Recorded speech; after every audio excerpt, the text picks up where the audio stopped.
So let's get some of the small bullshit out of the way. Alright, I'll start with mine, just because it's, like, really easy. So, apparently, Capcom released their sales figures recently. Monster Hunter World is now their best-selling game in a single run. Like, so, they sold 75 million units of it. It hasn't even released on PC yet. Like, it's only on PS4 and Xbox. And it has outsold every Mega Man and Resident Evil release. The only games that I think have sold more than it are, like, I think Resi 3 and Resi 4. And that's only because they've been released so many times. So you're saying it completely outsold Street Fighter, too? Yeah, and Street Fighter as well. That's fucking madness, dude. Oh, dude. And I thought it was crazy, because, like, I don't know if you know this about Monster Hunter fans, because, like, you've known Sean a lot longer than I have, but... Not really, because he freaking ditched us for a year, so... Oh, well, fair enough. But, yeah, like, Monster Hunter fans are fucking...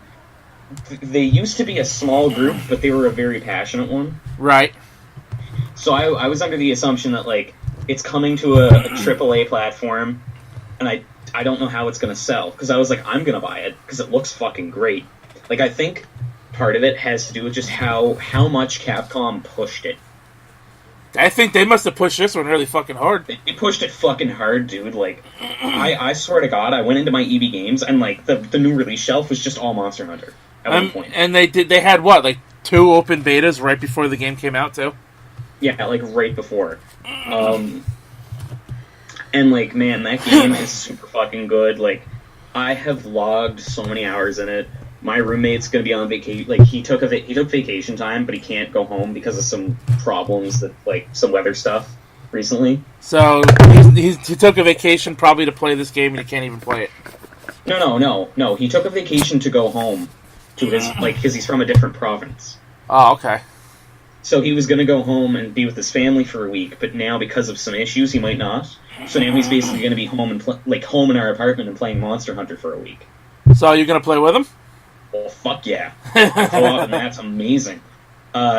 We discovered recently, because we were kind of, like, playing it together off and on, we discovered that one of the armor sets is just a Plague Doctor suit. So he calls me into his room yesterday, and the way the game operates for, like, friend request is you send someone a guild card, and it's, like, your character model, and you can customize the background and the emblem and all this other shit, and it basically says, like, this is what your equipment is, and then you get to write a little personalized message, and his is, I've come to cure the plague, in all caps. Oh, Jesus. It's fucking great, like, yeah. So I'm not terribly surprised now that I've actually played it. So now you think... I didn't mean to cut you off again, but... No, go ahead. I was saying, now that it's become the most popular Capcom game of all time, do you definitely see them definitely making another one, right? Another, like, mainstream. Easy. Yeah, easily. Because the thing about this, so, I do and I don't. Like, I don't see them making one for in the coming years, because Monster Hunter kind of perpetuates itself for a long-ass time. And they're, like, but it's also Capcom, so, like, I don't know. But one thing I will say is that Capcom, Monster Hunter was always Capcom's third best-selling series. In order, it was, like, I think it was, like, Resident Evil, and then Street Fighter, and then this. Well, that's because they pretty much killed Mega Man. Yeah, those fuckers. I'm buying the Mega Man re-release on Switch, though. Oh, yeah, the Legacy Collections 1 and 2? Like, I already own the first one, like, the first Legacy Collection that has, like, Mega Man 1 to Mega Man 6. Right. But on PS4, it doesn't run super good. I have the Xbox port of it. How does it run on Xbox? It runs, I guess, alright. Like, I don't notice any problems with it. Okay, yeah, like, I found that it doesn't run all that good, but it's kind of like one of those things where... It's kind of like when I mentioned Crash yesterday, how it just feels wrong to have Crash on, like, on Nintendo Switch. It feels wrong to have Mega Man on a PlayStation. I mean, I could kind of see it because, like, the first 10 actual Mega Man games were all on Nintendo platforms. But then don't forget, they had Mega Man The Wily Wars on the Sega console as well. That's true, and they had Mega Man X4 all the way to X8 on Sony consoles. Right. Yep. And then They they weren't had on Nintendo. then they had Mega Man X Command Mission, which was a fantastic turn-based RPG. Fuck me, I'm so glad someone else remembers that. Dude, I've been dying for a remaster of that game. Oh man, I hope they fucking do, because like, no, what I want first of all is I want them to re-release Mega Man X, like all the Mega Man X games. I think they're going to actually. In the episode 7, I did. Was it 7? Yeah, episode 7, I did by myself because you were like sick and shit. I actually made. I actually talked about Mega Man X collection was being rated in Australia. Oh really? So I think we're gonna get it, dude. I think we're gonna get it. So I love Mega Man X. But yeah. So I heard Monster Hunter sold like 7.5 million combined sales. Yeah, it was a lot. Eurogamer didn't put the decimal in it when I checked their article, so it actually read 75 million worldwide. And I was like, wow, that's a lot of people in third world countries buying Monster Hunter. But anyway, yeah, and it's funny because Monster Hunter was always like a super niche thing in the West. From what I've heard, yeah. But it was always huge in Japan. Like, from the time Monster Hunter 1 dropped, Monster Hunter sold like fucking hotcakes in Japan. But apparently most of these sales are from like Europe and North America. So, is there going to be definitely a PC version or no? Yes, there is. In the article that I sent you, they said that while they haven't released one yet, it will be coming in the next couple of months. Oh, okay, so once the PC version comes out, that number's going to skyrocket. That number's going to skyrocket. Yeah, it's gonna, I wouldn't be surprised if that number doubles. I was going to say it'll at least break 10 million. Oh, easily. I'm just setting up here. I forgot to turn the camera on. I was going to say, I can't wait for Monster Hunter Chan to be in Street Fighter, or better yet, for Ryu to be in Monster Hunter. Like, I know there's Ryu DLC. The costume, yes. Yeah. No. What I want is a hunt where you go out and you just fight monsters that have been tainted by the Dark Hado. Oh God, that'd be funny. The fucking, that's 2 episodes in a row that I get to mention the fucking evil Satsui no Hado. Yeah, I mean... I mentioned fucking King DDD has it in the fucking Kirby demo. Yeah, dude, he's fucking... People call him, like, Swole DDD or some shit? Yeah, fucking Sean Papa DDD or whatever the fuck it was. But, yeah, I know Ryu's costume is in the game. Yeah. And if you buy certain DLC, you can actually get the Shoryuken as a gesture. Like, I don't know if it does, like, the fire or the spark trail or anything, but you do the uppercut. Oh, really? Yeah, but it's like $2 worth of DLC that I don't see a point in buying. Yeah, it's kind of dumb, right? It's a nice little cosmetic thing if you really want it, but it's like, I don't see a point. Yeah, that's like a $2 waste of time. So let's just get this bullshit out of the way, since we talked about Neptunia in a little bit while we were shooting the shit for the past hour. Mega Dimension Neptunia V2R is coming to North America in May 2018. This game is literally just a re-release of Victory 2, which I know you haven't bought yet. And I honestly, I was on Amazon, because what I do every month is when I get... So, to make me sound even more like an entitled asshole than my voice makes me, so I worked, like 2 or 3 jobs, but then my parents were also giving me a lot of money at the start of the month, because they're like, well, you work 3 jobs, but you still can't make ends meet. Here's some money to go fuck around with. So anyway, what I would do at the start of every month was I'd knock a couple of games out of my backlog. And I was going to buy V2 the last time I was at GameStop, but then I saw on Amazon, because I typically order on Amazon first, that this was getting a release date, so I was like, oh, fuck that, this and Rebirth 1, because, Rebirth 1's getting that remaster, too. Yeah, but that's only for Japan right now. That has not been announced for America yet. I'm sure it'll come to the West eventually. But yeah, I would say you didn't buy the original one, buy this one. Even though you don't have VR, they did add like some more scenes to it. But the new scenes they added, it's a lot better to have VR to experience them. The only thing is, you're going to miss out on the DLC characters from the original V2. They're not going to be in the game. Oh, it's shitty. They got cut, even as DLC, they got cut. Which is a shame, because I really like some of those characters. What characters did they put in it for DLC, if you don't mind my asking? It was Million Arthur, I believe. The typical ones, like... I want to say Marvelous AQL, I think. Broccoli might have been one of them. Yeah. I love Marvelous. They make some good shit. They actually added Umio as a playable character, the fish. It's fucking great. And did you know he was actually voiced by the Smash Bros. Announcer? Really? Yeah, yep. Oh, it's fucking Umio rad. the fish. Because when the game first released, he tweeted out, he goes, I'm a fesh, like the like FESH, like shit posting. He goes, I'm a fesh. I gotta be honest. I think I might have mentioned this in a past episode. I've played the first Neptunia. I haven't played the rest of them since. Play the Rebirth one because it was free on PlayStation Plus back when I had a Vita. Yeah, play the Rebirths. Don't play the PS3 versions. No, the PS3 version of the first one was pretty mediocre. But I love the writing in these games. Like, it's gotten to the point where, even though I haven't necessarily played them, I've started to look into watching Let's Plays. Because I fucking love the writing in these. Like, it's so good. I mean, if you want, you could watch my Let's Play of the original V2, and then you could play V2R, just so you can see what they... Yeah, like what's different. Which of the girls is the best one? Oh, well, to me, it's Noir, naturally. You're a good man. Like I like Vert, but I think her character design's a little too overt. Yeah, right? Too chesty. I like big boobs, but it's like, put some fucking clothes on.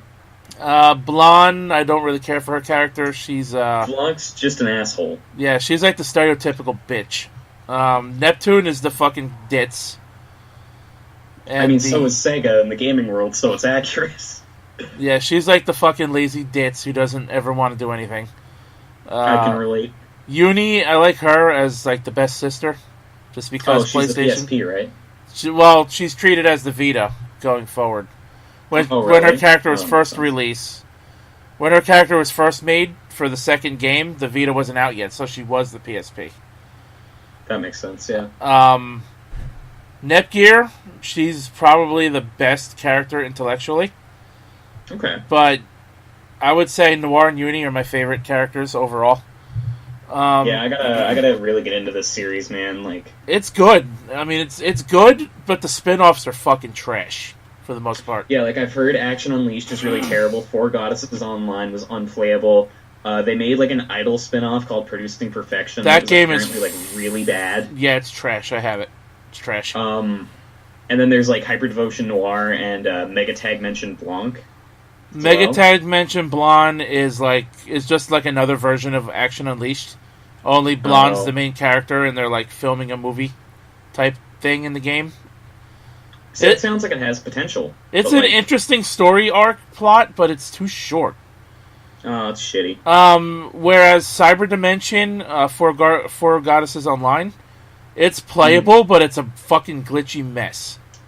I haven't played it yet, and I'm going to at some point. Because I like I said, I order most of my stuff on Amazon because I'm lazy and I don't like to leave the house that often, especially because it's fucking like it's winter right now in Canada, and our winter is like 8 months long, and it's horrible. But Amazon keeps trying to shove it down my throat, and I'm just like, no, fuck off, I'm not going to buy this. If I say to, I'm going to be kind of biased here, but because it's also like in the vein of Disgaea a bit. Yeah. If you play any of these spin-offs, I say play Noir's spin-off. Because it feels more like Disgaea, and it actually feels more like a game. Okay, that makes sense. When it comes to the spin-offs. Man, I gotta finish Disgaea 5 at some point in the future. Yeah, so getting into this article, the game will come out May 8th. Now, there's no release date for Europe as of right now, but we typically know that the European versions released 3 days after America. Okay. So I'm going to say possibly May 11th.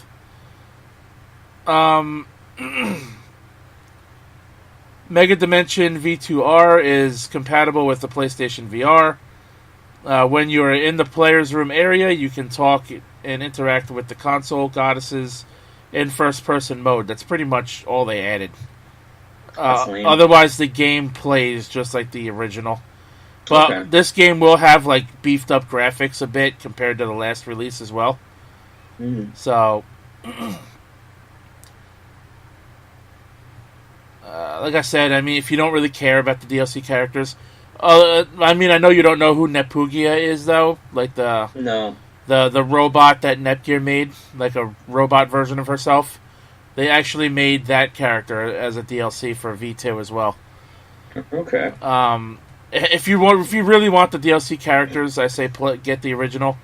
But if you don't give a shit, if you don't give a shit about the DLC characters, then get this one. I gotta ask you a question. Have you seen... This is gonna sound like a tangent at first. Have you seen JoJo's Bizarre Adventure? No, but I've heard of it. I mean, I've seen the games, because I think it was a game first, right?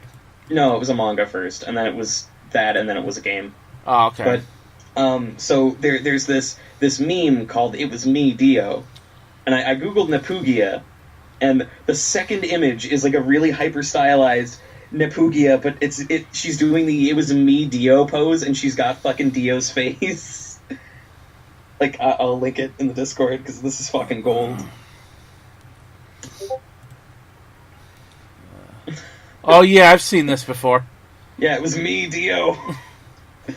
But, anyway, yeah, so I'll probably get it when it comes out. Yeah, I mean, like I said, personally, I like the DLC characters, even though they don't add much to the game.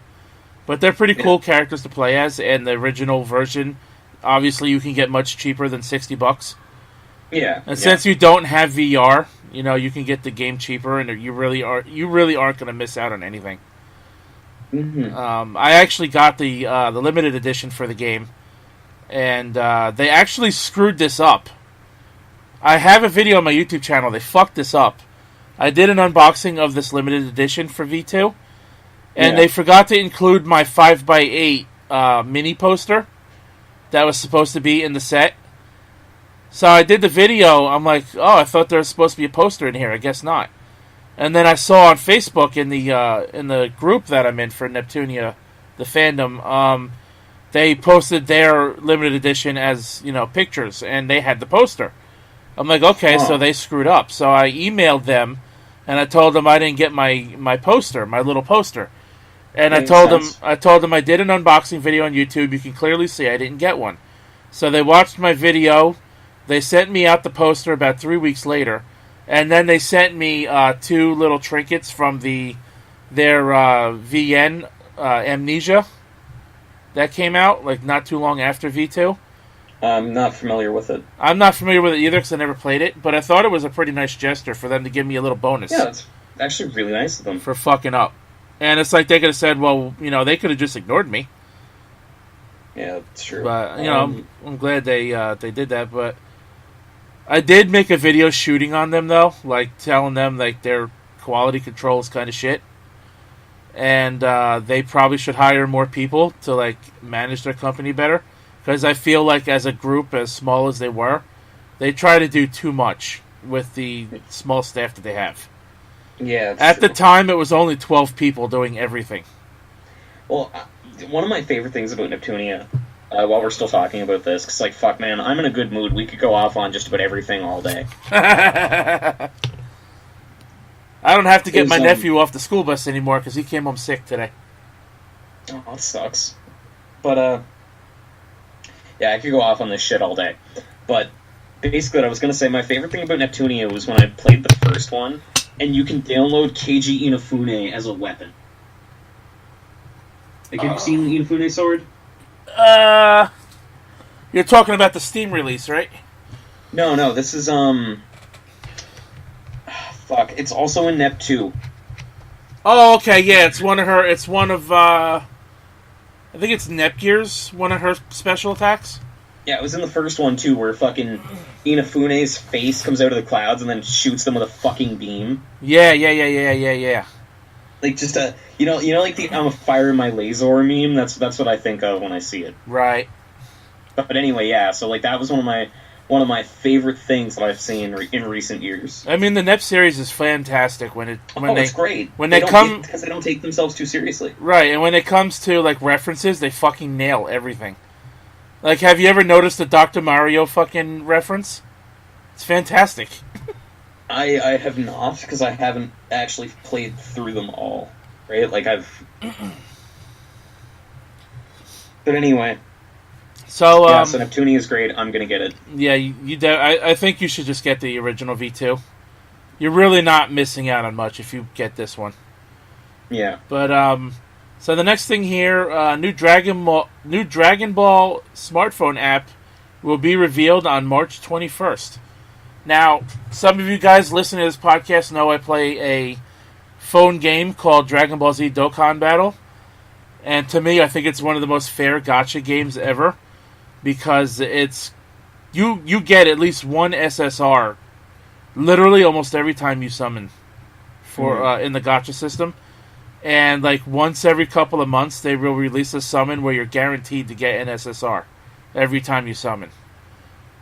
The game is really fair, so I'm kind of interested in what this is. It says Bandai Namco launched a countdown site that will reveal a brand new Dragon Ball smartphone app on March 21st in Japan, with new information expected to be revealed in Nico Nico livestream. The livestream program, Hoka Dane V Jump. I don't even want to try pronouncing that again. Hoka Dane V Jump. We'll start at 8 p.m. Japan time. Which I think is like 8 a.m. our time. Yeah. On March 21st at Nico Nico Live, which is like basically Japanese Twitch. Where we can expect to learn more information on the title, game, and gameplay. It will be free to play with microtransactions and will release in Japan, North America, Europe, and Asia. Supported languages include Japanese, English, French, German, Korean, and traditional Chinese. So I'm interested in this, because Dokkan Battle is also free to play with microtransactions.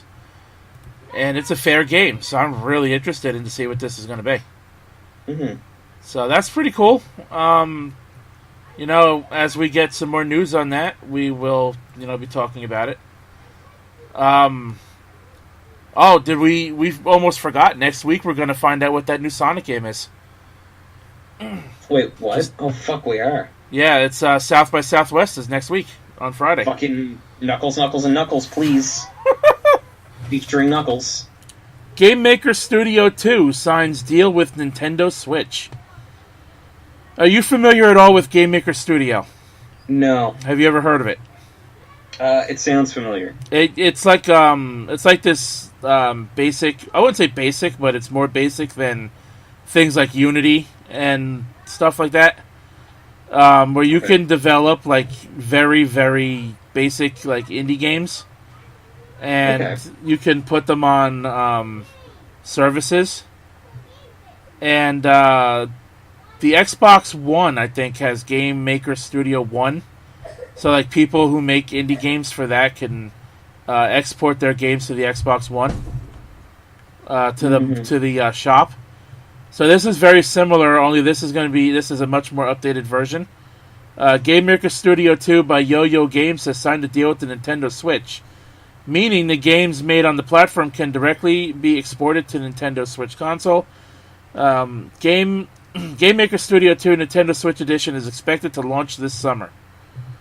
So apparently, like, I skipped through the Undertale part of yesterday's Direct because I don't give a fuck about Undertale. Right. Apparently Undertale is made using this software, and that this is when they announced it was during yesterday's Direct, during the Undertale portion. Yeah, I must have missed it. Like I skipped through it, so... I think it was one of those things where, like, they showed it for a brief moment, so it's like one of those blink and you miss it type things.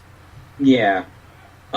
It just basically says, from James Cox from Yo-Yo Games, said that they're thrilled to be entering a relationship with Nintendo, that, they're happy that it will provide further opportunities to up-and-coming game devs and to players, and that Nintendo has been largely supportive of bringing indie games to the Switch console, which I can attest to, having, just fucking played a shit ton of really good indie games on the Switch. Right. Or Which reminds Nindies. me, that's another fucking story time. Nindies, as they're called.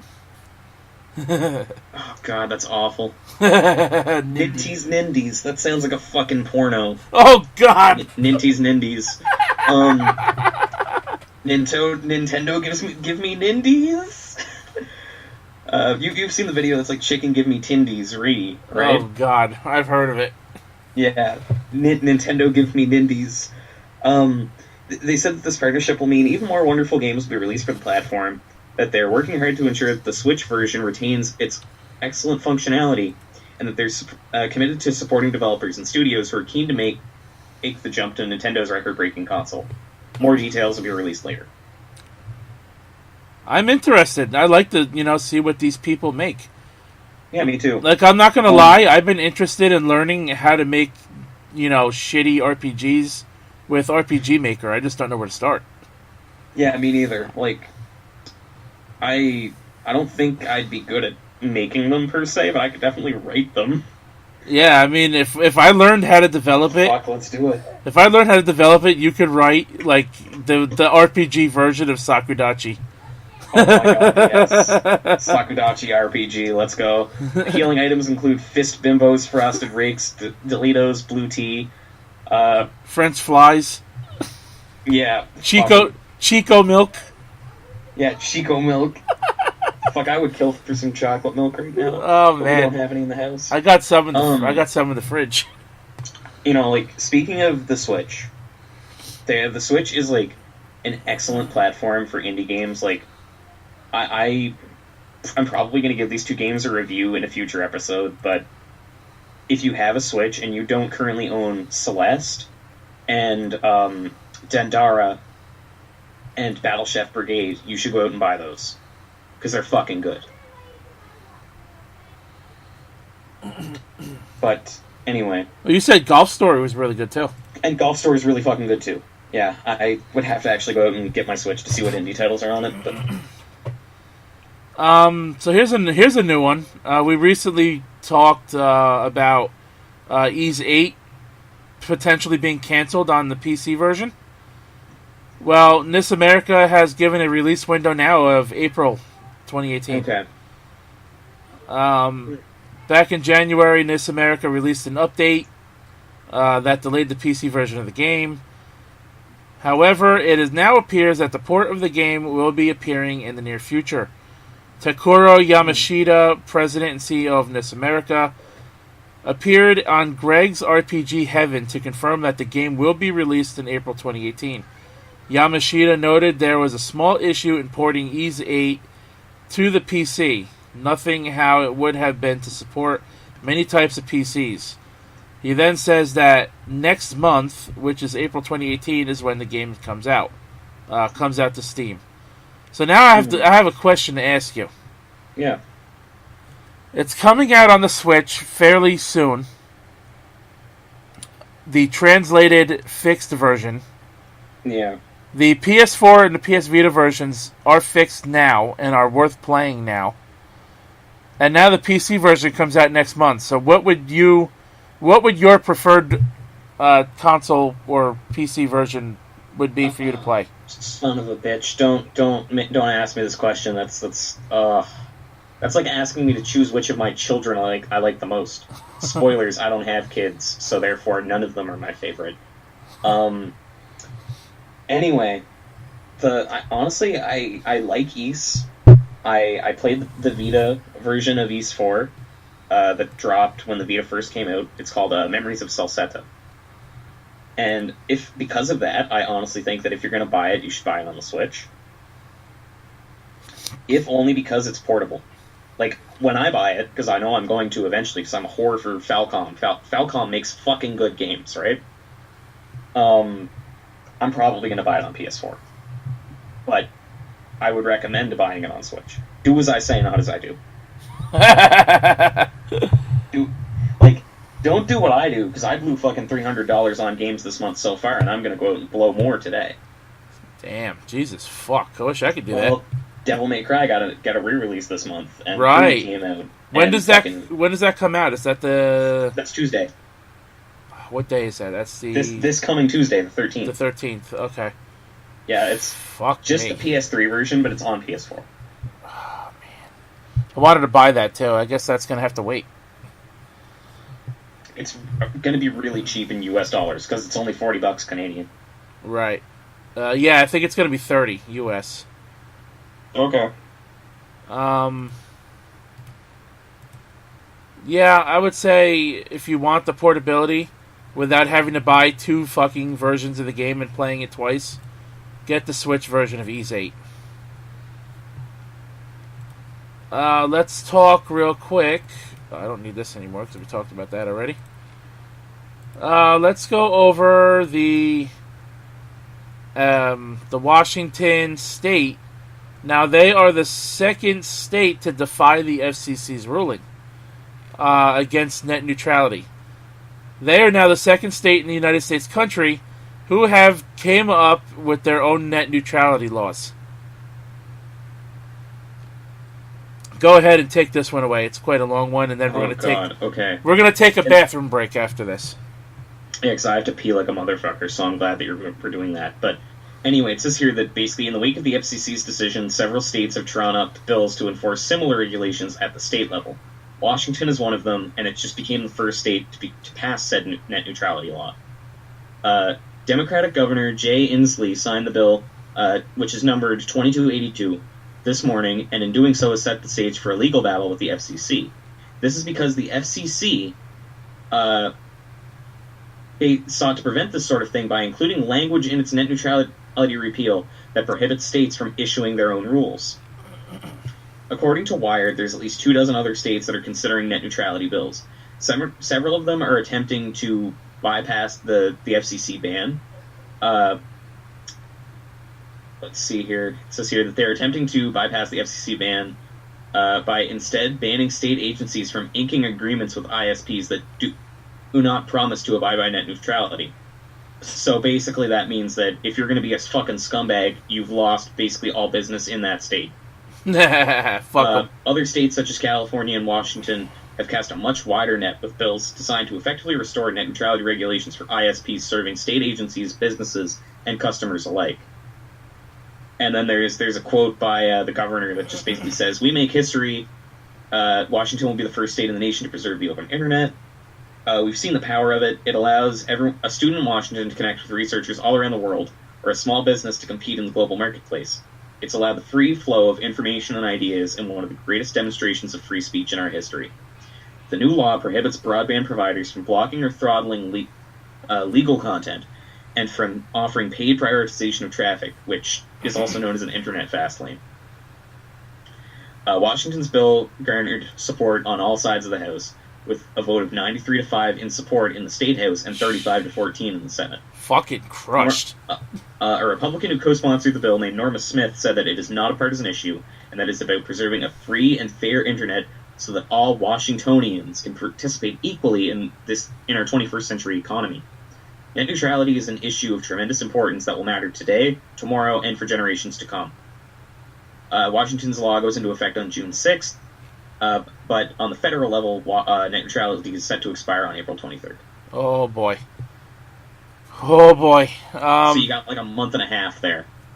Now, I know this really doesn't affect you because you're in Canada and our laws don't mean shit to you. It doesn't. For the most part. A lot of our... It doesn't, because first of all, it sets a dangerous precedent, and second, it sets a really dangerous precedent overall, and most of our traffic goes through the U.S. anyway. Right. But at the same time, on the personal level, Canada has much stronger net neutrality rules than the U.S. does, simply because we only have about 4 major ISPs.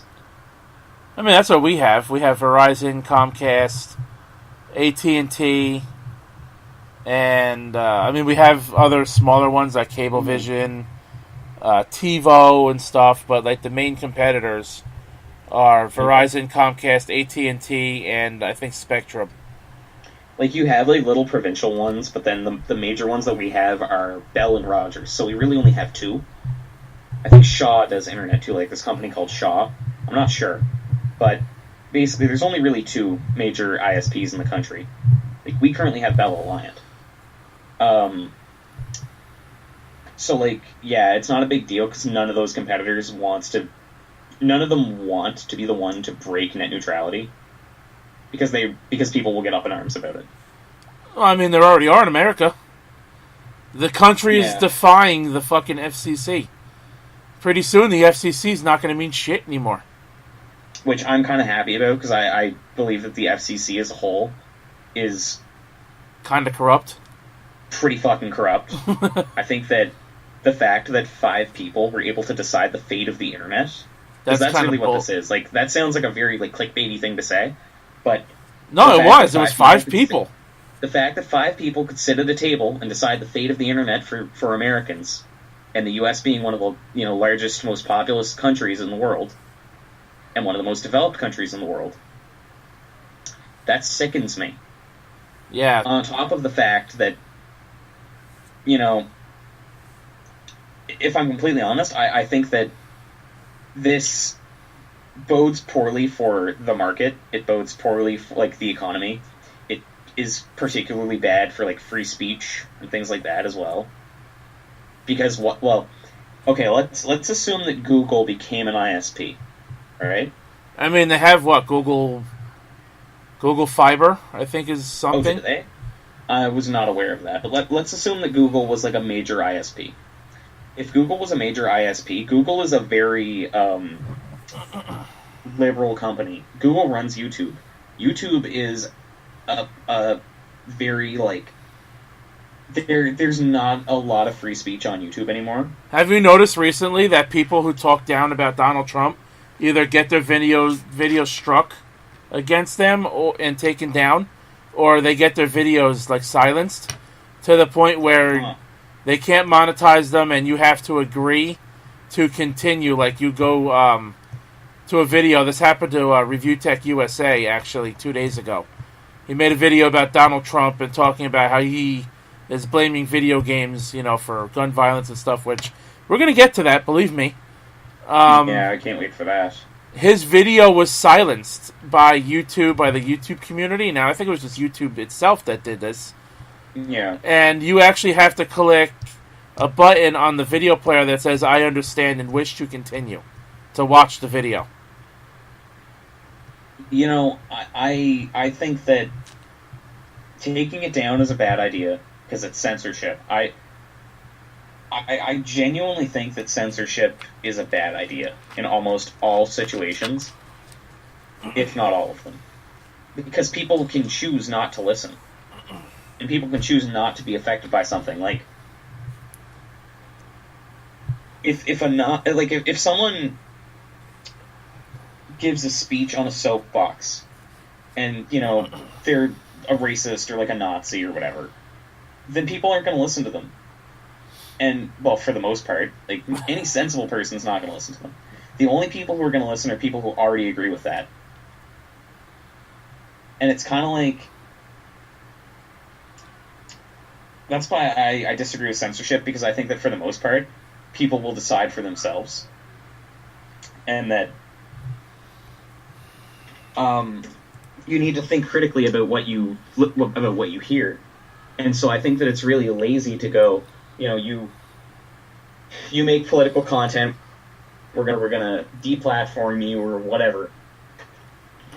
Now, on top of that, I do kind of, on some level, agree with the idea of you understand that this video is political or religious or whatever, and that it may have content that is not for you, just so people don't get up in arms about YouTube being a platform where that is allowed. Right, but at the same time, he can lose views on it because some people will see this and just say fuck it and move on. When I watched the video, he really didn't say anything bad about Donald Trump. He just disagreed on the guy's fucking points because it's fucking ludicrous. But at the same time, because that happened now, his video can't be monetized either. Automatically. No monetization. Yeah, that's bullshit. But to conclude this topic, and so I can go dump ass in the toilet, New Jersey, I plead with you, Governor Phil Murphy, please join the fight and keep net neutrality alive for us New Jersey customers. Thank you. Please follow in the footsteps of states such as Montana, Washington, and California. Fight against the FCC and stick the New Jersey boot right up a shit pie's ass. So, the next thing, I want to talk about the Final Fantasy stuff. There is two things here. Oh, God. Final Fantasy Dissidia NT will reveal a new male character on March 13th.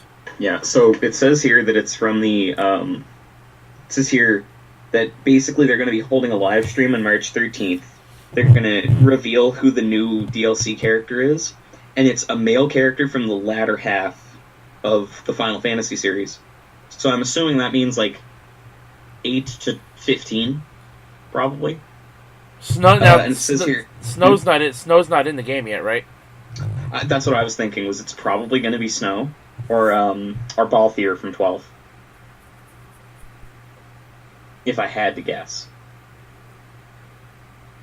But, I'm not sure.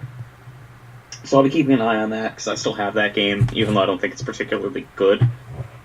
And it says here the live stream will be available for viewing on YouTube on March 13th at 7 p.m. JST, which is 7 a.m. our time, on that same day. Give or take a couple hours. And then, they mentioned that they basically just linked to the first article. We did that a couple episodes ago, where they said, here's basically our DLC release schedule. Right, yeah, we went over that. Yeah, so I'm thinking it's probably going to be Snow, but I'm not sure, because, they put Tifa in Dissidia 012, one of the PSP games, so they might bring her back as DLC. And she fights with her fists. Snow fights with his fists. Right. So I don't know. I was gonna say, Snow's a badass, dude. Anybody who just goes up to a big fucking monster and just starts wailing away at it. Yeah, right? Just starts fucking, giving it the old 1-2. You know? Give it the old fucking 1-2, you know? That's fucking, You're an instant badass if you can do that. Yeah, he's pretty fucking great. Did you play Lightning Returns? I played all three of them from the 13 series. Okay, yeah, so the third one, that fucking boss fight against him, spoilers for anyone who hasn't played that fucking boss fight against him is really good. It was pretty fun. It's pretty fucking good. But anyway, what was I gonna say? Yeah, so I'm thinking it's gonna be Snow or Balthier or maybe it'll be, if it's from the newer half of Final Fantasy, it might be Auron or Wakka from 10.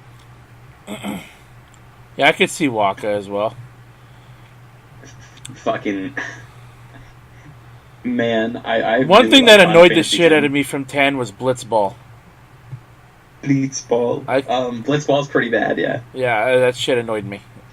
But I don't think Blitzball is as bad as fucking whatever it is. The minigame from 9. God, it's not Triple Triad, because that's an 8, and that's actually pretty solid. Terramaster or something? Tetramaster. Let me just make sure that's what it's called.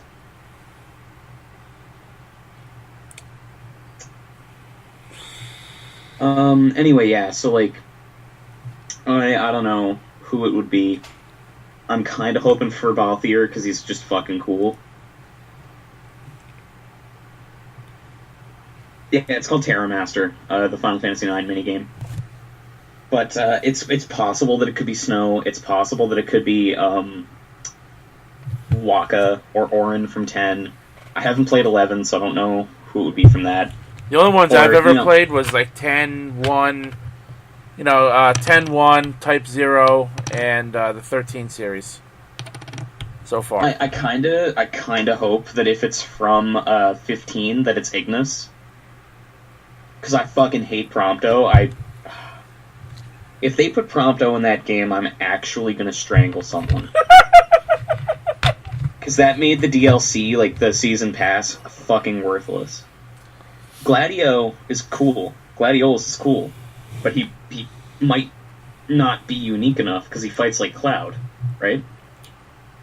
The only thing I don't understand about that game is why it's such a sausage fest. Because the whole point is that it's... You know how, like, the movie Frozen by Disney is about how, like, it's the love between the two sisters is what redeems them in the end, and not the love between, like, a sister and some dude? Final Fantasy 15 is kind of like that, where it's, like, it's about the friendship that you have with your bros. So it's a whole, like, a fucking bromance type story. Kinda, yeah. And you know what? I gotta admit, as much as I hate Prompto, and kind of think that game falls flat, the bromance between those four dudes is actually pretty good. Like, they clearly really like each other, and they've clearly been friends for years. Like, some of the exchanges between those characters are very well written. That's right, I praised Final Fantasy 15. Sean can fucking... I'm pretty sure Sean's dick's gonna be hard enough to fuck some rocks. Speaking of Final Fantasy 15, on March 15th, Final Fantasy and Tekken 7 are going to get a collaboration. Yeah, so it's going to be a special active time battle, or active time stream, called an Alternative Time...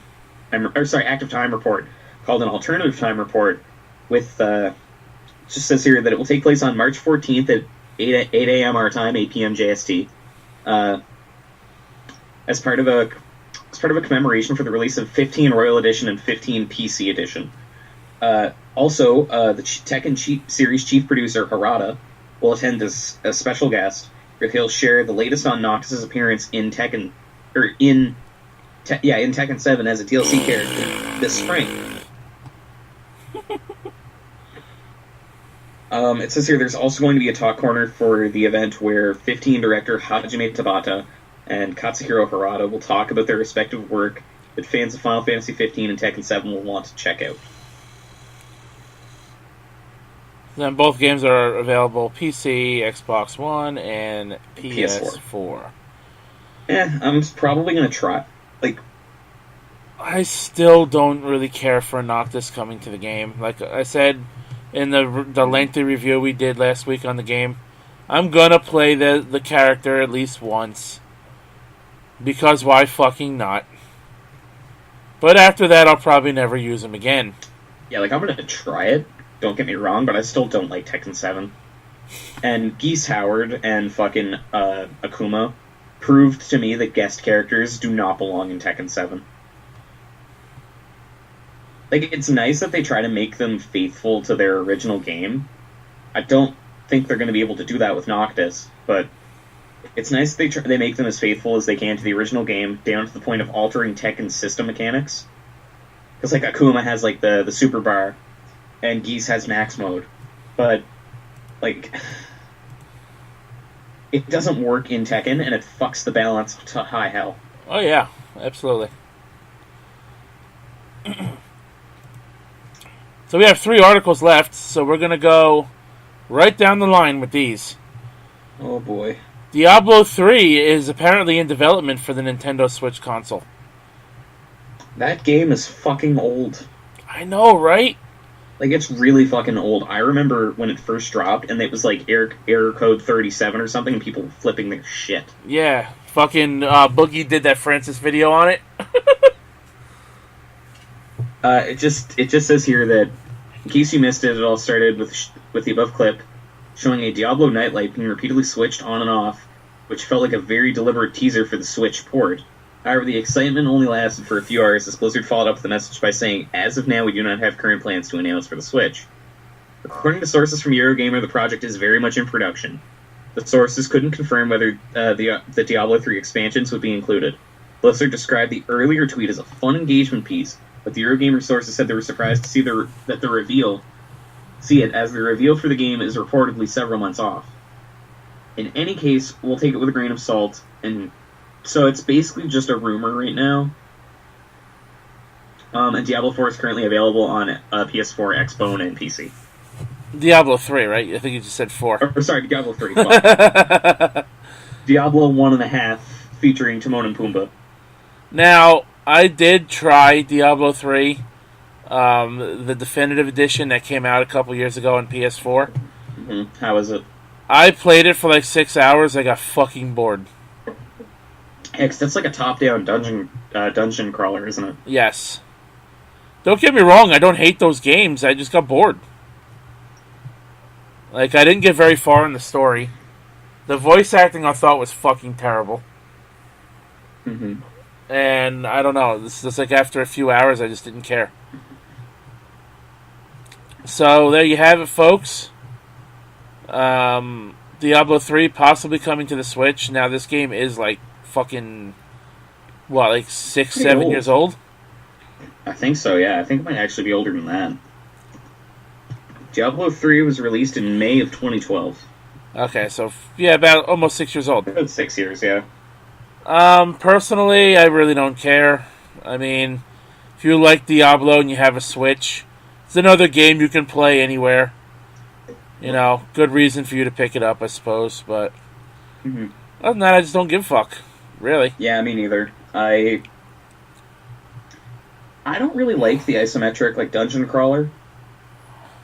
And I've tried a couple, like, I just, there's something about that genre that bores me to tears. Yeah, like I said, it just makes me fucking groggy and want to fucking sleep. Yeah. So I've heard that there's a secret cow level in Diablo 2 that is just fucking hilarious. Oh yeah, I've seen it. I've seen videos of it. Looks really funny. Wow, this game's coming out early. Here's another game you're not going to give one fuck about, and I know I don't, but it's a big release big topic. COD 4. COD Black Ops 4. Call of Duty Black Ops 4 officially releases October 12th. Now, normally, these games don't come out until the first week of November, so they're making an early jump. I love the fucking the website that you used for this. This just says, like, it's a VG 24/7, and their article just says Call of Duty Black Ops 4 is official. Call of Duty Black Ops 4 was officially announced today on Twitter. It's like a fucking like some kind of horrible announcement, like when the air raid sirens go off, like, ladies and gentlemen, Call of Duty 4 is in the building. I repeat, Call of Duty 4 is in the building. Well, Black Ops 4, whatever. Fuck. That's how little fucks I give. But listen to the rest of this article. As you can see in the tweets below, the game will see a full reveal on May 17th and released on October 12th. This confirms the growing evidence over the last month or so, which pointed to a new entry in the Black Ops series. For fuck's sakes, we knew it was coming. There's a COD game every year. Yeah. And can I just point out this logo? Yeah, it's supposed to be the Roman numeral 4, such that it looks like a shield. Or sorry, it's supposed to be 4 ones that look like a shield in a variation of the Roman numeral 4. That 4 is supposed to be IV. Yeah, that's not how the Roman numeral 4 is done. No, it's not how that works. Fucking idiots. I do like the kind of shield design, though. It's just a shame that they weren't smart and put the shield and like a 4 inside it. Yeah, right? Well, what do you expect? Fuck them. Yeah, it's fucking COD. Like, nobody cares. I mean, I don't hate the games, I just don't play them, and I'm tired of seeing them every fucking year. It's one of those games I wish they would take a year or two off and then come back with a big hit. Yeah, it's I think it's something that really Call of Duty needs. I think a lot of fucking here's my take on that. It's a lot of companies need to fucking do that. Like, Ubisoft released Assassin's Creed, I think it was Syndicate, it might have been Rogue. They saw that their shit was buggy and that people weren't buying them as much as they used to, and that the quality was suffering. So they took a year off and then they released Assassin's Creed Origins. Jesus Christ. Assassin's Creed Origins is allegedly the best Assassin's Creed game that has been released since Assassin's Creed 4. And that was back when the PS4 first came out. Now, with that said, a lot of companies need to fucking do this. I think that any company that churns out a game on a yearly basis doesn't give the game enough time. And that includes the sports titles. That's sports titles, because every year it's just, here's the updated roster for, 2018, 2019, whatever. And the new team schedule. And the new team schedule. That works for sports games, that works for fucking sequels for anything, really. Shooters especially, just take a year off, make any new maps DLC, so that people get their fix, right? And then develop COD 4 and make Call of Duty Black Ops 4 and make it great. Make it fucking good. I mean, the only positive I can give the COD series is that they're not all developed by the same team. They have 3 different teams. So Treyarch gets a turn, and then Sledgehammer gets a turn, and I forgot the third team. I don't remember either, but then it goes back to Treyarch. So the Black Ops series is an every 3-year thing, which is fine. But then you still have other Call of Duty games, which are damn near the same fucking thing. And it's fatigue. Every year. I gotta be honest, I've played COD 2, which is fucking revolutionary. For its time, it was fucking good. It revolutionized the FPS. Right?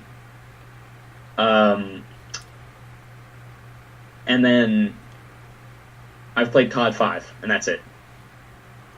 My roommates have, Modern Warfare 2, Black Ops... I think they have Black Ops 1 or Black Ops 3, one of the two, for their Xbox. And, I couldn't give a shit. Nope. And as far as FPSs are concerned, I think, for multiplayer, I think Halo is better.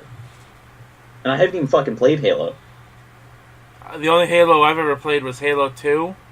The multiplayer, not online, but local multiplayer. And I played... multiplayer in Halo is fucking fun, though, dude. And I played a bit... I played Halo 3 co-op with my brother. The story mode, that was it. Okay. But, yeah, I mean...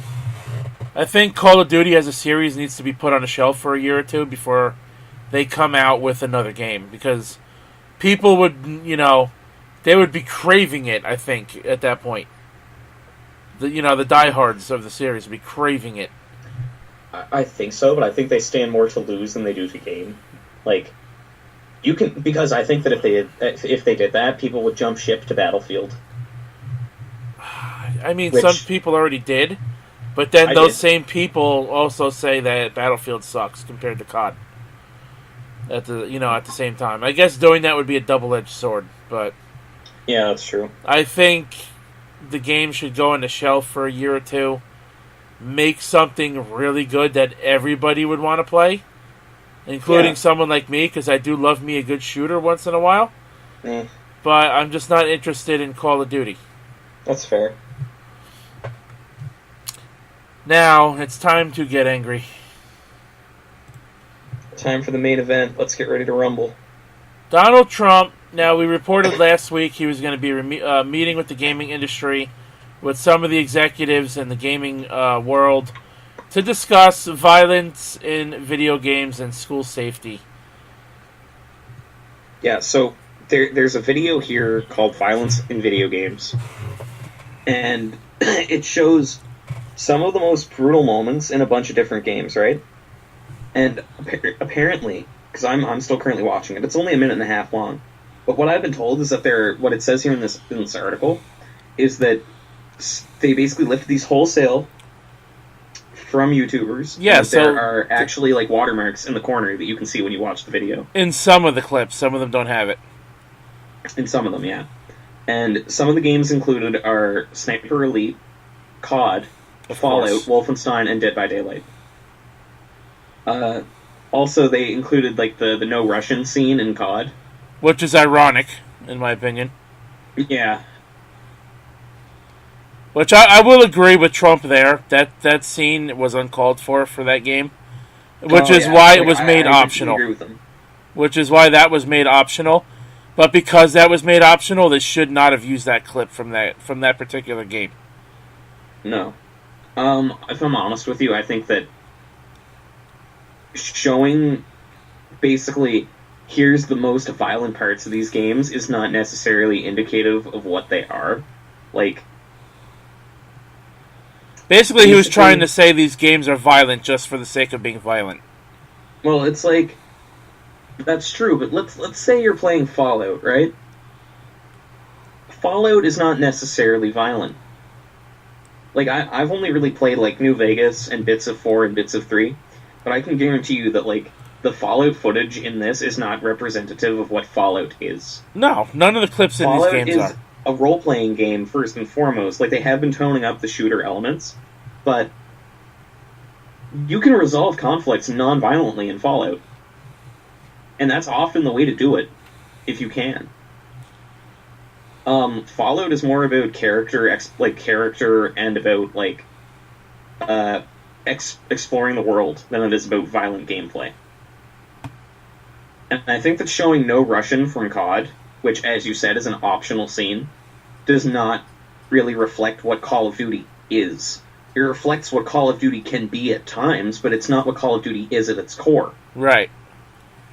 And, like, I definitely agree with you that I think, like, no Russian is kind of pushing the envelope a little bit.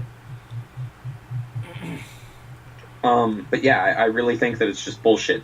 Now, it says here, moving on, that according to reports of the meeting, it didn't actually achieve much. The website actually accuses it of being a distraction from, the gun issues, which I think, this website, it's VG 24/7. And I think this website, like, I've been complaining about this in part 1 as well, but they're fucking biased. And I think that if you're gonna have an opinion piece in your article, you should first of all note that it is. Second, note that it is not indicative of the publication's opinions. And third, have it separate from the factual content. Now, anyway, it says here that Trump basically said, "This is violent, isn't it?" Which is fucking hilarious. It's like, no shit. And according to the Washington Post, this meeting included an executive from Take-Two and suits from the Entertainment Association. Trump encouraged the industry to, quote, explore things they can do on their own to make things healthier in society. Fucker. The Verge reports that attendees said there was little serious talk of government restrictions on content, which is good, because it would present significant legal challenges. And the conversation focused on more robust age restrictions or voluntary measures that could be undertaken by the industry itself. We discussed the numerous scientific studies establishing that there is no connection between video games and violence. First Amendment protection of video games and how our industry's rating system effectively helps parents make informed entertainment choices, the ESA said in a statement. According to the White House in a statement after this meeting, the president acknowledged some studies have indicated that there is a correlation between video game violence and real violence. The conversation centered on whether violent video games, including games that graphically simulate killing, desensitize our community to violence. Now, we talked about this in a past part, but I might as well fucking retread this old ground, right? Now, one of the first things they teach you in university for any course, doesn't matter if you're taking science or not, is that correlation does not equal causation. Like, just because someone who's violent likes to play violent games doesn't mean the games make them violent. They could have been violent and liked the games. Right.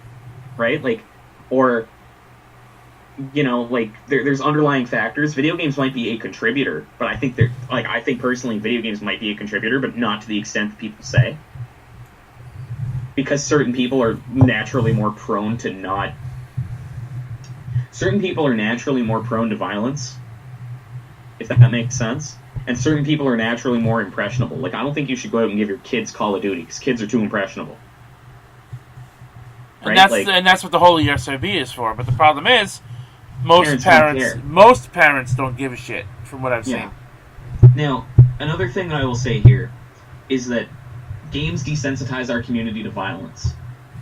They do. They're a contributor, right? I don't really see how desensitizing us to violence is an issue. I really don't. Now, maybe that's just because I'm an actual psychopath and I don't care, right? I really couldn't give... No, I mean that, like, seriously, I don't give a fuck. I really don't.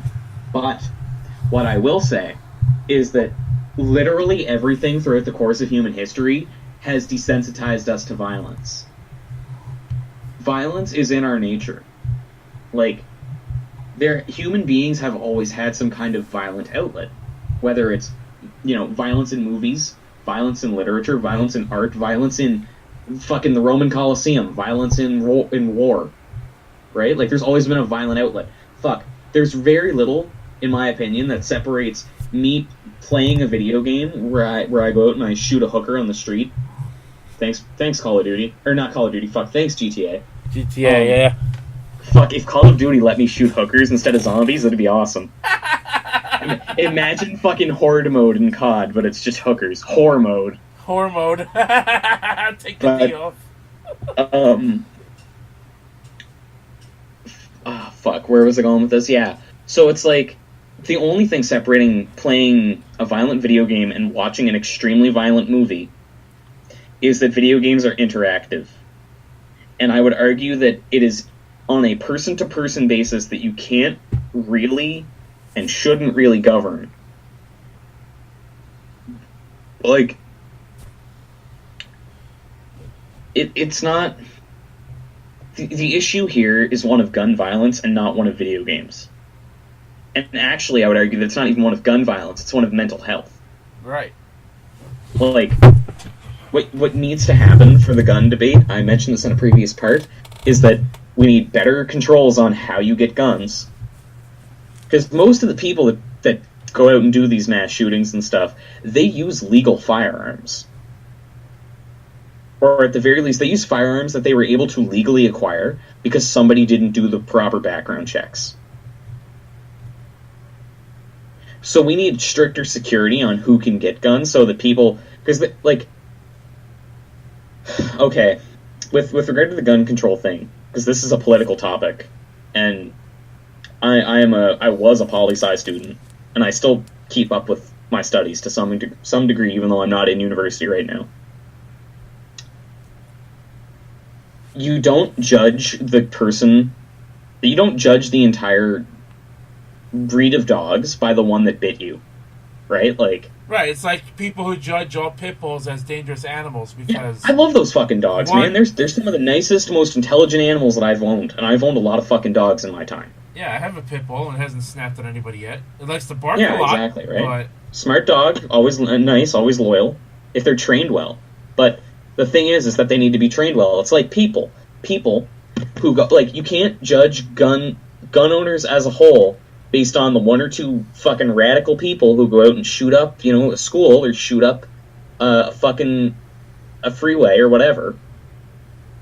Because most people who own guns are at least semi-responsible gun owners. Right. And I know that's like a generalization to say that, but it's like a large percentage of Americans own a firearm of some kind for self-defense. It makes sense. It's right? But like it's like this. You can't judge the entire slew of gun owners. I don't think taking away all the guns is the solution. Now, I have been I personally don't see why I should own a gun. I am personally anti-gun, right? But that's a personal choice that people make, as long as you're responsible with the weapon that you own. Because one of the first things they teach you when you do a gun safety course, which I believe is required to have your gun be legal, is you don't point a gun at another person unless you intend to pull the trigger. Right. Right?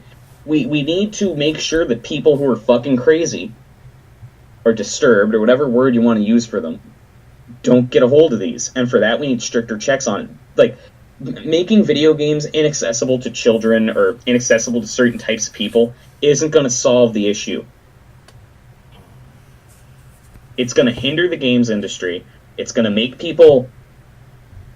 it's going to hinder the games industry economically. Right? Right. It's going to... Some people will go out and play violent video games to de-stress. Oh yeah, me. Man. When I was in high school, I fucking hate, like, I was never really stressed out in high school. I wasn't one of those kids who had like 30 projects to do, because I was a smart kid. But what I would do is if I was having a shitty day because some teacher was an asshole to me, I'd just come home and I'd just fucking boot up GTA 5 and I'd, play some GTA 5. I'd never actually, like... But I knew that there's a line between video games and reality. Like, I wasn't, like, picturing the teacher when I was shooting up the hookers if a teacher was an asshole to me. And I would never actually consider doing that in real life. I found video games to be a de-stressor. Because it's catharsis, right? Like, psychologically, that's what it is. See, for me, I did the same thing. Like, only... when you mentioned just now that you would go home and play GTA 5 to, like, chill out and shit. Yeah. For a second there, my brain had to register, like, oh, yeah, you were still in high school when that game came out. And my brain just had a holy shit fucking moment right there. I remember, actually, when I got GTA 5... It came out around my birthday, and my dad, I think it came out like 10 days after my birthday or something, or a week before my birthday. My dad had come home for my birthday, but he couldn't get his flight on my birthday, because he and I share a birthday. So he comes home about 10 days later, and he takes me into GameStop, and he picks up the Steelbook of GTA 5. Now, my dad's been playing these since GTA 3 came out. And he looks at me, and I'm like, what the fuck are you doing? And he's like, my dad takes it up to the counter, and he pays for it, and he's like, I know how hard it is to be a student. That's chill. my dad's a fucking cool dude. But, which is why I'm going to hang out with him tomorrow.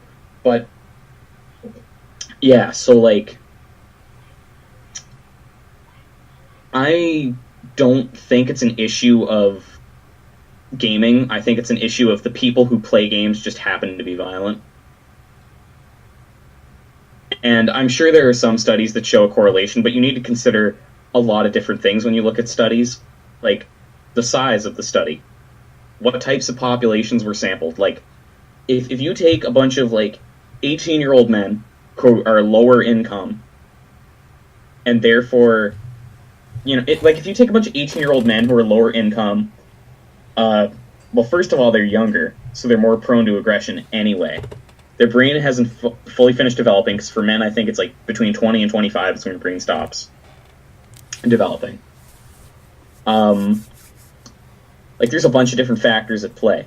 So if you take, and even then, like, sample size, you need a pretty fucking big swath of sample size and a lot of different studies to make sure that these studies are accurate. Right, and I mean not hundreds, I mean thousands of people. Mm-hmm. Thousands. Even maybe like, tens of thousands. You know? Like, you can use anecdotal evidence for a few things, but you can't use anecdotal evidence for this shit. Like, me saying that I'm not violent doesn't mean that other people won't be if they play these types of games. Right. But at the same time, like I said, it's up to the people surrounding you to make sure that you don't be that kind of person, if that makes sense. Like, if you're a kid, like, I was a good kid, right? So, like, my parents, for the most part, I was a good kid. So my parents didn't really care after a certain age. They're like, oh, you're mature enough, here's fucking GTA, go to town. You see, I was a good kid, too, but my dad was a dildo and always just wanted to make me miserable. I always found a reason to ground me over the stupidest shit. That sucks. But yeah, like, my parents are always, like, chill about stuff. So, they didn't give a shit. As long as I wasn't being a little asshole. And when I was a little asshole, they got it out of me. Some way, one way or another. Like, I was spanked as a kid. Which not a lot of parents do anymore. In America, you're not allowed to do it anymore. No, because it's quote-unquote child abuse. They say you can discipline a child as long as you don't leave a mark. Hard to spank somebody without leaving a mark. That's true. Man, I used to get the belt when I was an asshole. Did you ever get belted across the ass? No. That shit hurts. My dad didn't believe in that. And, dude, my grandparents, from his side of the family, his parents, mm-hmm. Dude, his mother was fucking wicked. Like, If she did the shit she did back then, in like the current generation, or like say in the last decade, she would have been in prison for the rest of her fucking life. Fuck, dude. Dude, she broke a cast iron frying pan over my aunt's head, which is her daughter. Oh fuck. Yeah, no, that's fucked up. That's fucked up. I mean, I don't know how she didn't kill her doing that. Yeah, that's messed up. Like, but what I was gonna say is that, so yeah, like I got disciplined as a kid, and sometimes I got disciplined pretty hard because sometimes I was a little asshole, right? Like, looking back on it as an adult, there are specific moments where I was just a little shit. Oh, I mean, we're kids. We all had those moments. Yeah, every kid has that moment. But basically what I think it needs to be is we need to stop perpetuating this culture of your kid is an angel and can do no wrong. And we need to stop perpetuating this culture of babysitting your kid with the TV. Like, I'm not saying to, like, not... I'm not saying to, you know, tell your kid they can't play video games. And I'm not saying to tell your kid, like, they can't watch TV or they can't do this or they can't do that, right? But I'm saying to take an interest in what your kid does. Right. Like, be involved with your kid. Like, when I was a kid, because I was sick all the time. Like, I don't know if I mentioned this on the podcast. I was in and out of the hospital like fucking crazy when I was a kid. So I used to basically be bedridden and I'd watch TV. But my parents were reasonably involved in my life. So, like, a good example is I watched Robot Chicken once. And I thought it was really fucking good. Like, I was too young to be watching Robot Chicken. I tried to get into that cartoon, I just couldn't do it. It doesn't hold up very well. But when it first came out, I was watching it. And I remember one time my mom was like, oh, you like that show, right? Like, let's watch it. 'Cause she and I used to watch TV together. So we put it on, and she's like, yeah, you're not allowed to watch this anymore. That's fair. I mean, Which I is fair. was told I wasn't allowed to watch South Park, and I did it anyway. You know, my parents' band, I think it was Family Guy, and then my mom was just like, I don't fucking care anymore, you're old enough, watch it. Yeah, I mean, when I was a kid, I was not really allowed to watch South Park just because of how it was back then. I mean, I think South Park was a lot raunchier back in its early seasons. Yeah, I mean, I think it still could be kind of bad now. It can be, but now it's more... It's definitely more tame compared to... Yeah, I was going to say, now it's more political, and before it used to be very, like...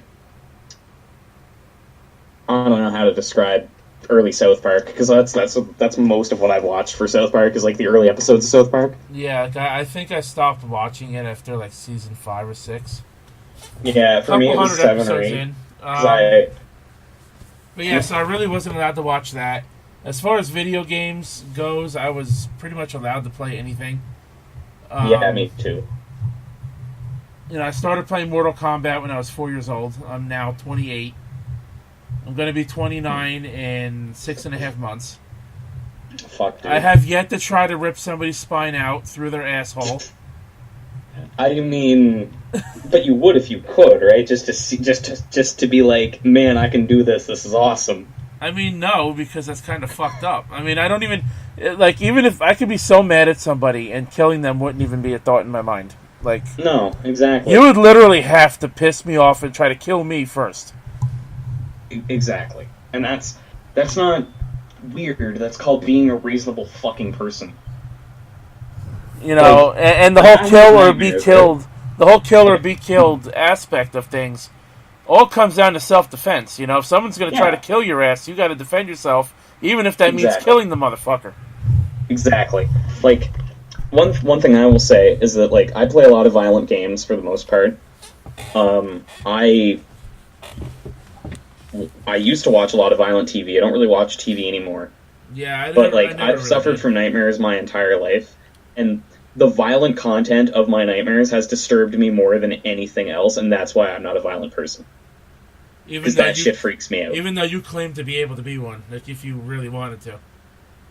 What? No, I'm not a violent person. Well, I mean, you claim to be a psychopath. You know, they can be pretty violent motherfuckers. I suppose. I'm more of the effective, like, no empathy kind of people.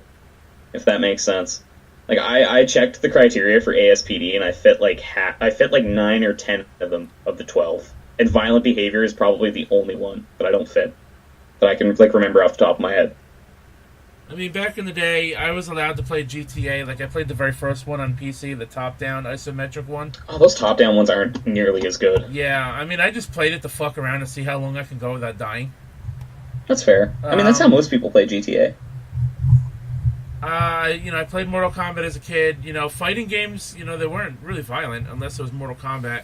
And back then, Killer Instinct tried to be Mortal Kombat, so...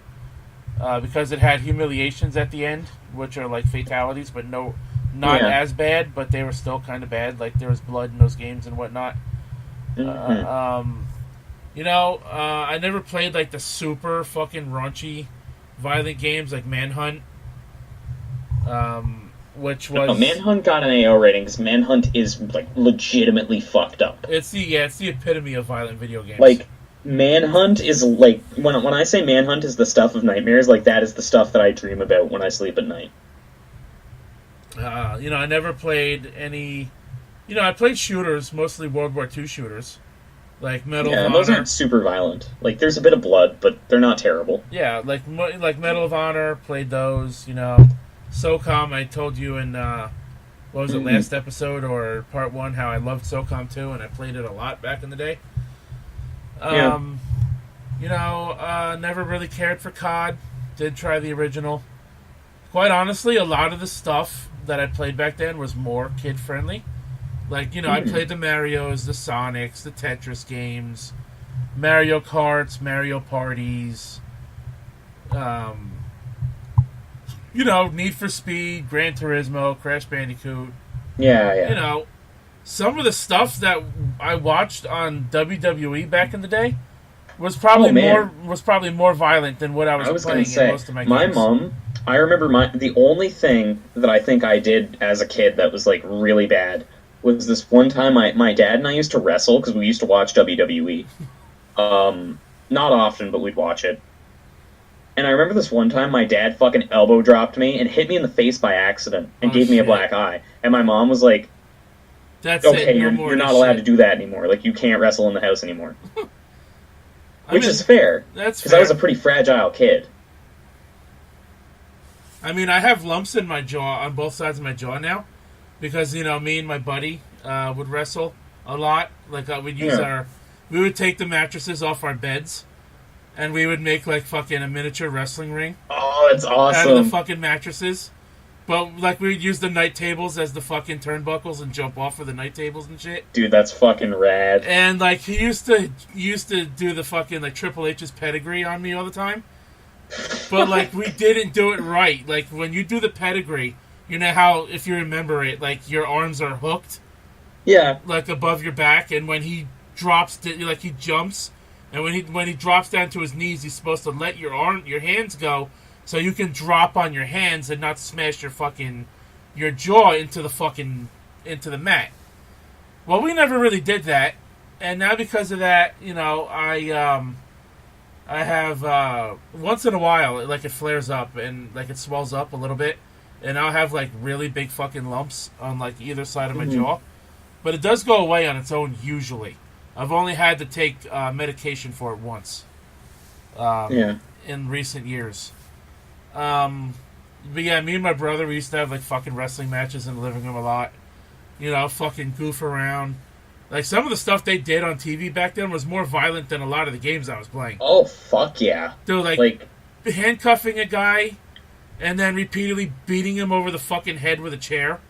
Man. When he can't defend himself, I mean, that's pretty fucking brutal. Fucking takes me back, though, dude. Throwing a guy off a fucking 20-foot cage through a fucking table. And then he climbs up the cage, proceeds to choke slam him through the roof of said cage down to the ring. Yeah, man. I want to watch some fucking WWE from back in the day. Dude, I still go back and watch it, man. I still go back and watch those matches. I mean, some of that shit was pretty brutal, looking back at it. Oh, yeah. But, I mean, it is what it is, man. I mean, you just got to know subconsciously what you're watching. Parents that take interest, like you said, in what your kids are watching and what they're doing. don't be like a fucking stickler for fun. Like, let them do something, that you may not agree with. If they find fun in it. Like, let them play a violent video game. Like, let them play let them play a Mortal Kombat. Let them play a World War II shooter or something. Like I said, be involved with your kids, and keep in mind that everybody has individual tastes, and that society is different from the way it was, even 5 years ago, let alone 10 or 20. So, like, if your kid enjoys playing, say, Mortal Kombat X, right? Then, if you don't agree with that, if you think that violent content is bad, then you don't have to watch it. You don't have to like it. But as long as your kid is not being a violent little asshole, it shouldn't matter. Right. I mean, the Mortal Kombat games are much more grittier now than they were back then, so... Oh, fuck yeah, they were a lot more tame back in the day. I can understand if you don't want a 5-6-year-old playing that game, but if, like, your 10-year-old wants to play it, I think they're old enough to understand, the concept of it's only a video game. Yeah. Because back then when I was 4 playing Mortal Kombat, we had Sega and Super Nintendo. And it was nothing what it looks like now. There was no X-ray fucking moves where you can literally see their freaking skeletons cracking and shit. Man, yeah, that is fucking great though. Like, I'm not for the violence aspect of it, just the camera angle and the way it's modeled looks really good. I mean, the worst thing back then was the impalement when you uppercut them off the fucking stage. Oh yeah, off the pit. Into the pit of spikes. Yeah, that's honestly one of the worst things that I think was in Mortal Kombat. I mean, the fatalities spurt blood and slide down the spike, right? Like it's been a couple of years since I touched Mortal Kombat, but yeah, yep, exactly. Yeah, that's probably the most gruesome thing in MK1, and probably up to about MK64. Yeah, with Trilogy, because Trilogy had them. I mean, then Deadly Alliance came around and they took all the stage fatalities and stuff away. Some of the fatalities in the 3D games were fucking god awful. Yeah, they weren't very good. Especially Mortal Kombat Armageddon. That fatality. That game fucking sucks, man. That fatality system was a fucking joke. What we should make. I'm trying to come up with ideas for segments for the podcast so we can do more stuff just besides the usual storytime news corner. But one thing I'd like to do is talk about just shitty games that we played when we were growing up. Or we could do retrospectives and shit too. I played the shit out of MK Armageddon, and I fucking hate MK Armageddon as an adult. Deadly Alliance holds up fairly well. Deception, fantastic. And Deception, amazing. All the game modes in Deception are good. Chess combat's good. Fucking the puzzle fighter mode's good. The fucking I think they had the Mortal Kombat cart in that as well. Well, no, that one was in Armageddon. Combat. Oh, was it? Yeah. Honestly, the cart combat was the best part of Armageddon. And it was a rip-off of Mario Kart, which was hilarious. It was just fucking Mario Kart with Mortal Kombat characters, But the bottom line is, Trump's a fucking dildo. I don't think he really knows what he's getting himself into. No. Be mindful of the ESRB. That's what it's there for. As a parent, don't be a total fucking douchebag. But be mindful at least of what you're letting your kids play. And if you see them, reenacting the shit that they see on the TV, maybe. Mm-hmm. I would say maybe, but, you probably should do something about it. Yeah. Don't let shit escalate, I mean, what was it? Only one time, I think it ever was, that there was a mass shooting. And I think it was because, what was that? I think that was the Columbine one. And the kid, what did the guy say? Well, I played GTA. I played a lot of GTA. No, Columbine, it was Doom. Oh, Doom. And that's the one. He just really liked Doom, and people blamed Doom for that. Right. I mean, it was a violent game back in the day, too, but... Yeah, that's true, but that guy was, fucked up. If you've ever read his journal, that guy was seriously disturbed. Oh, yeah, I heard he was fucked in the brain. Yeah, he was... But anyway, there was a shooting that happened a few years ago where that was basically the guy's excuse. It's it happens in GTA, and... And then, you know what? And those fucking people are the problem that caused this bullshit. No, it's I gotta be honest, and this is gonna sound pretty cruel of me, but again, I have no empathy for other people. It's that, if you see a person like that, you don't glorify them. Like, you don't, like, I'm not saying to say, like, they don't need help, right? Like, they need help. Oh, of course they do. It's safe to say that they need help. But, like, we shouldn't be like, games are the problem. And to some extent, I think that the sheer stupidity of that statement, that, oh, it happens in GTA, should make them, like, kind of like a fucking laughingstock, almost. And but also, like I said, those people that blame video games all by saying, well, you can do it in such and such, or, you know, it happens in this movie, it happens in that TV show, you know, and that's where these fucking accusations come from. Those people are the problem. And did you ever see? I don't watch much TV, and you said you don't really watch TV anymore. Did you ever? I stopped watching TV when I was about 15. Did you ever, by any chance, see the Law and Order SVU episode that basically embodies this whole fucking topic? Yes, actually, I did. I can't remember which YouTuber did it, but they were fucking going off on it.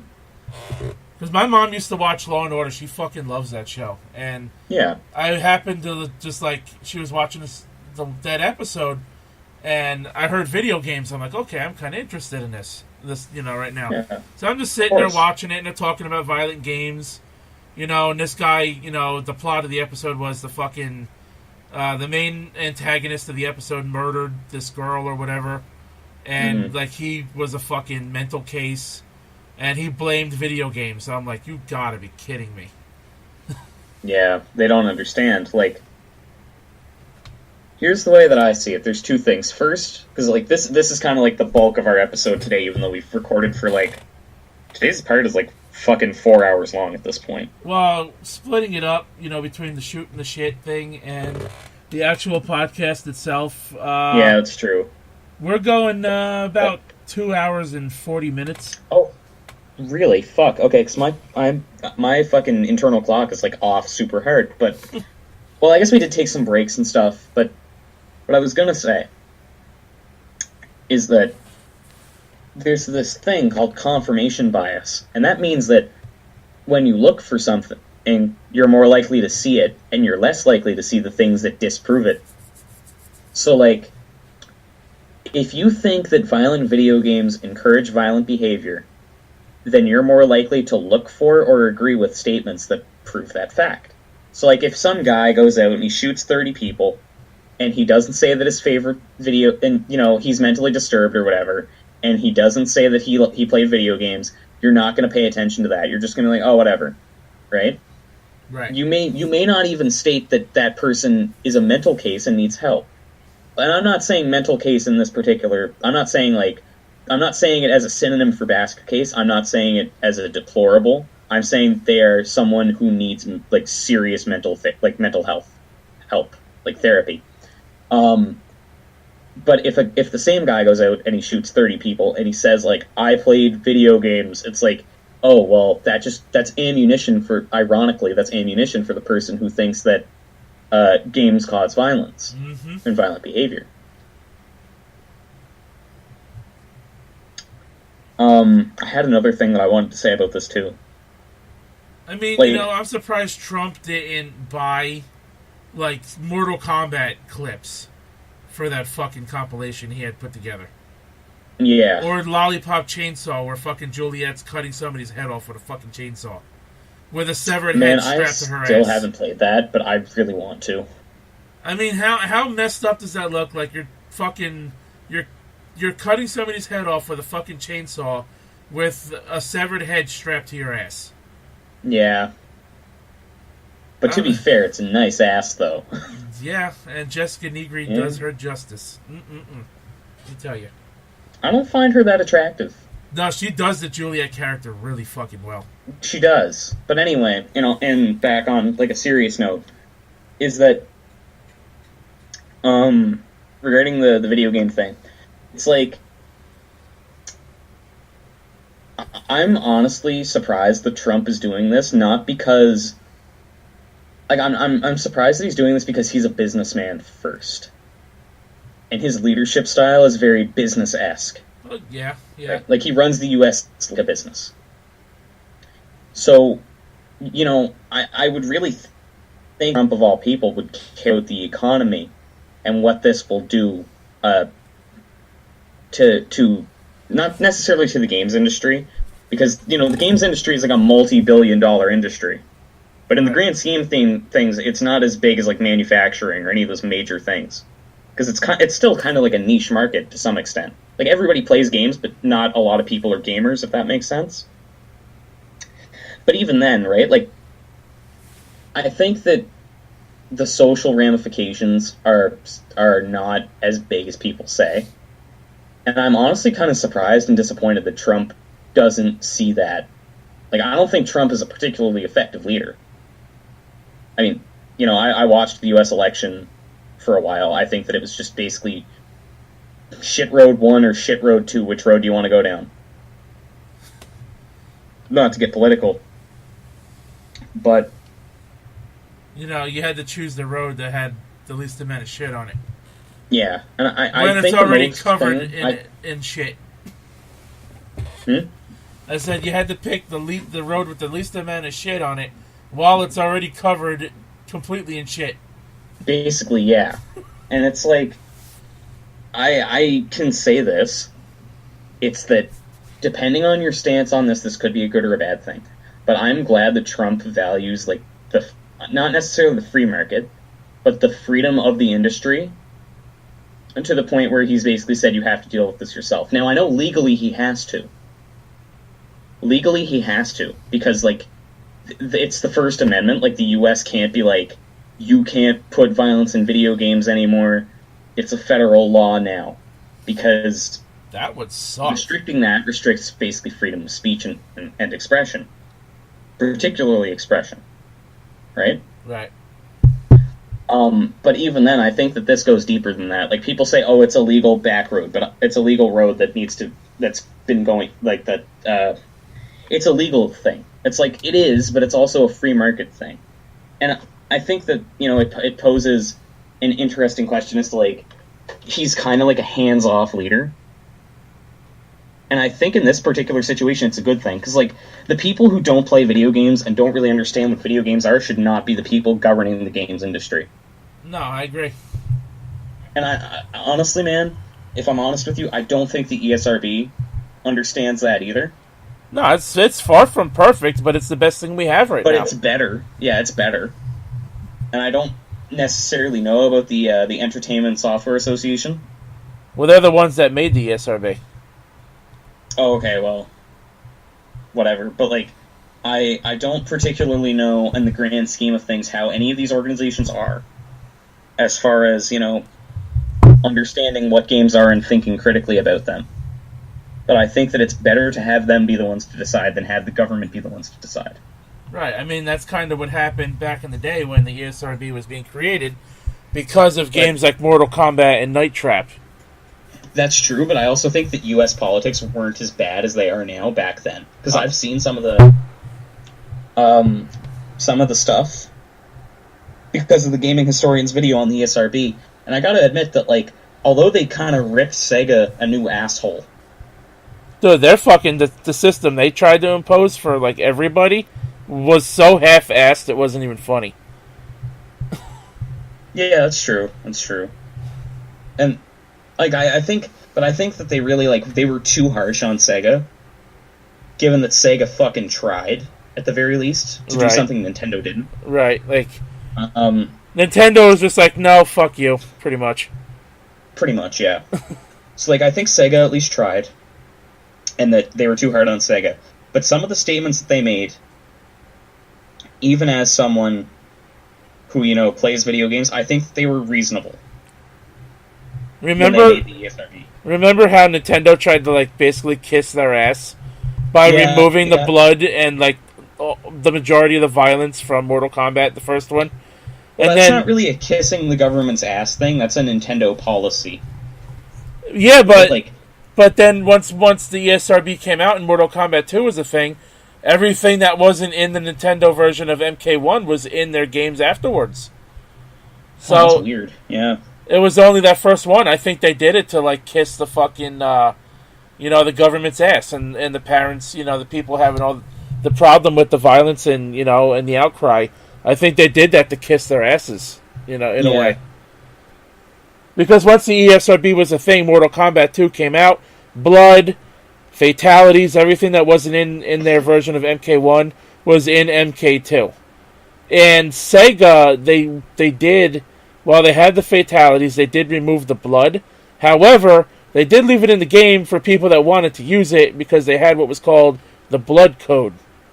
Yeah. Where you would do this cheat code and you could turn blood on or off. That was an option given to the players, but they left, the fatality violence in the game.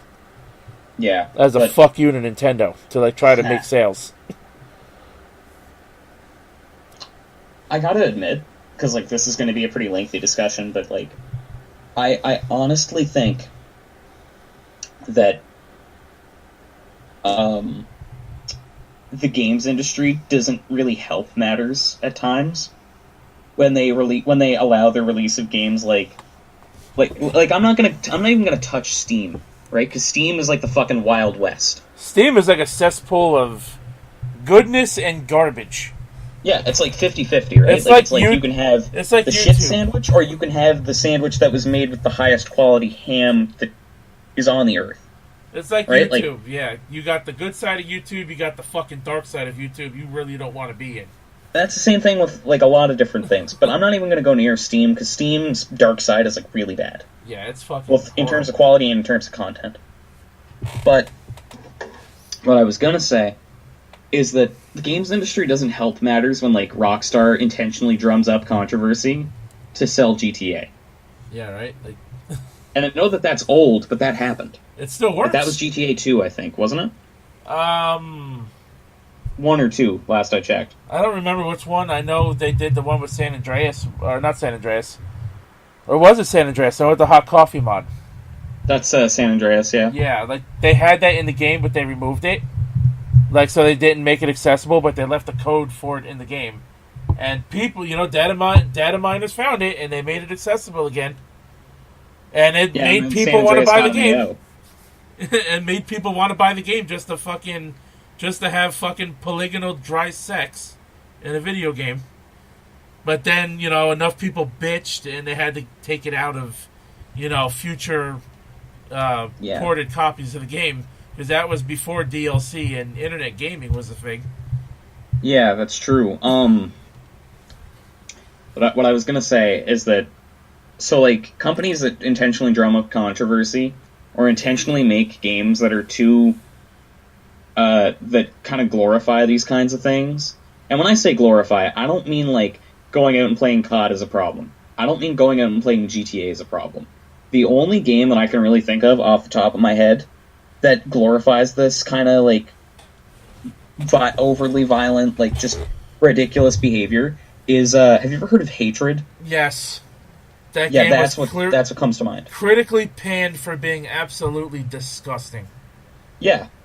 And I really think that most sensible people would not play it. And the sensible people who do play it are going to be sensible enough to know that it's bullshit, that it's not good, and that it's, generally in poor taste. Right. And really, the bottom line I want to say that to the YouTubers who sold the rights to their gameplay to the government, you enjoy these games, obviously, you put them on your channels, and then you go and help the government fight against the very thing you were having fun doing.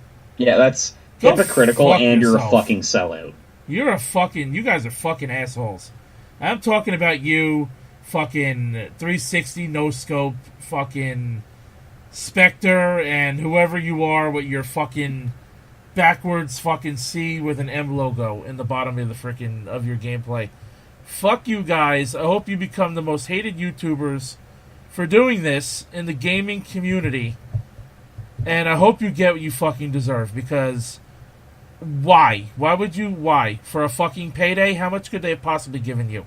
Wholesale means cheap or getting it cheaper. So, believe me when I say that you probably got dicked in the ass. Yeah, probably. That's fucked up, and you guys are assholes. With that being said, I think we said everything we can say here. Follow me on Facebook, Twitter, Twitch, and YouTube. Follow Black Sakura on Facebook. Follow the voice actress Erin Fitzgerald on Facebook, Twitch, Twitter, and YouTube as well. And follow jotaku.net. Check out the website. I'll be releasing an article by the end of the weekend. It'll be something about a game I've been playing recently. So, there you go. That's for episode 10 as it is right now. Until next time, my name is The Rose, and for Cypher, thanks for watching. Thanks for listening to us rant and bullshit about, and we'll catch your ass down the road.